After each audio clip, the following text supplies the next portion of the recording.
there is a dread disease in which the struggle between soul and body is so gradual, quiet and solemn, and the results so sure that day by day and grain by grain, the mortal part wastes and withers away, so that the spirit grows light and sanguine with its lightning load. A disease in which death and life are so strangely blended that death takes the glow and hue of life, and life the gaunt and grisly form of death. A disease which medicine never cured, wealth never warded off, or poverty could boast exemption from, which sometimes moves in giant strides and sometimes at a tardy, sluggish pace. But slow or quick, it is ever sure and certain.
Of all the hardships faced by the pioneer settlers of Colorado, none were more feared than disease.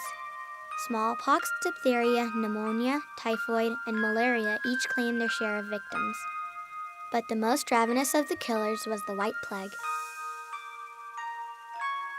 Telltale signs of this disease have been found in the ancient mummies of Egypt. The Greeks knew the ailment as phthisis, a word meaning to waste away. In the Middle Ages, it was known as King's Evil. Later, it was called consumption. We know it as tuberculosis. By the middle of the 19th century, it was estimated that worldwide 20,000 people were dying from consumption every day. Of the countless stories that might be told of the White Plague, there is one that remains hauntingly vivid despite the passage of time. We know that James Nimerik brought his family to the Greenland area of Douglas County in the fall of 1873. The 1880 census tells us that the family had one daughter named Nell. She would have been 9 when the family moved to Douglas County. It is entirely possible that she was already dying of consumption. The Nimeriks became a prominent family, often appearing in the newspaper's personal column. Nowhere in these stories or anywhere else in the official record of the time does it mention that young Nell had consumption. But the public knew of Nell's condition. Well, there was a family by the name of Nimerik that lived at the south side of the Butte. And the story has been told to me, they had a daughter who had tuberculosis. And back in those days, there wasn't very much they could do for it. But she would go, I wouldn't say every day, but frequently, to the top of the butte and kept putting a few rhyolite stones on this pile of rock. Oh, as I remember, 10, 12 feet high. How she ever got all those top rocks on, I have no idea.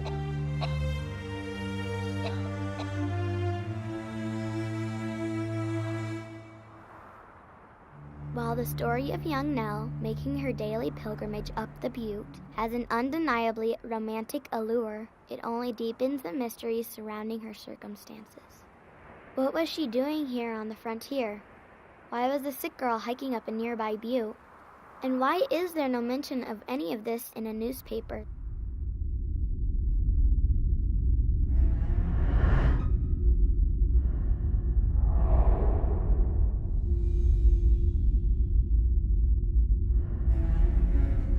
Despite over 2,000 years of dreadful intimacy, in Nell's time, precious little was known about consumption. Ignorance and despair opened the doors to numerous elixirs, pressed upon the hopeless dying by men more concerned with lining their pockets than with helping the sick. Prestigious doctors, as ignorant in this case as everyone else, sent their patients west in hope that the high, dry air would miraculously cure the wet, blood-filled coughs of consumptives. They came to Colorado by the thousands. Huge wards called sanitariums were built along the Front Range. Thomas Gilbreth, a member of the One-Lunged Army, as consumptives were called, recorded his experiences in 1909. What magic there was in that name, Colorado. To my mind, it was truly El Dorado. No matter how much I suffered from the thought that the bottom had dropped out of all of my years of planning, I never for one moment doubted that I was to be well. Doctors encouraged their patients to get outdoors and exercise in the healing air of Colorado as much as possible. In accordance with the pervading medical advice of the time, Nell Nimerik made frequent expeditions up the nearby butte, hoping to rid herself of the demon infection spreading through her lungs. But as consumptives flocked to Colorado, the mood began to change. Where once they were welcomed by considerate hosts, by the end of the 19th century, they were seen as easy marks or worse. Colorado was most glad to welcome the contents of the purse the invalid brings with him, but she would greatly prefer that the invalid should not accompany the purse. As the disease triumphed over every cure put forth, new theories as to its cause were advanced. These hateful theories were aimed at the moral character of the afflicted.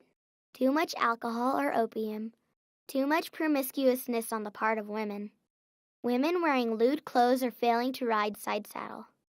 Even waltzing was suggested as a cause. Consumptives not only had to deal with their illness, but with the social stigma attached to their disease. So no mention of Nell's disease would be made in the newspapers. The consumptives became the lepers of their day. It was not a disease anyone wanted to hear about. And as the 20th century dawned, public outcry against those infected grew louder. It had been confirmed in the early 1880s that consumption was communicable through saliva.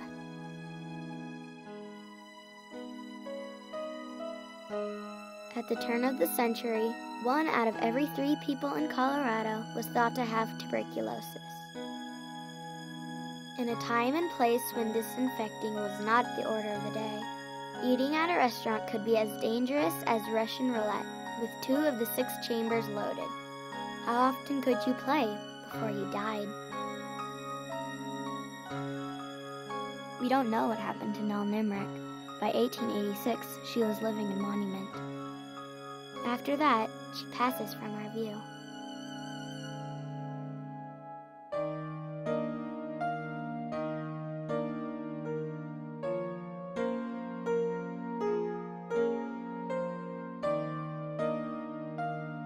Sadly, the journey of those suffering from tuberculosis is not over.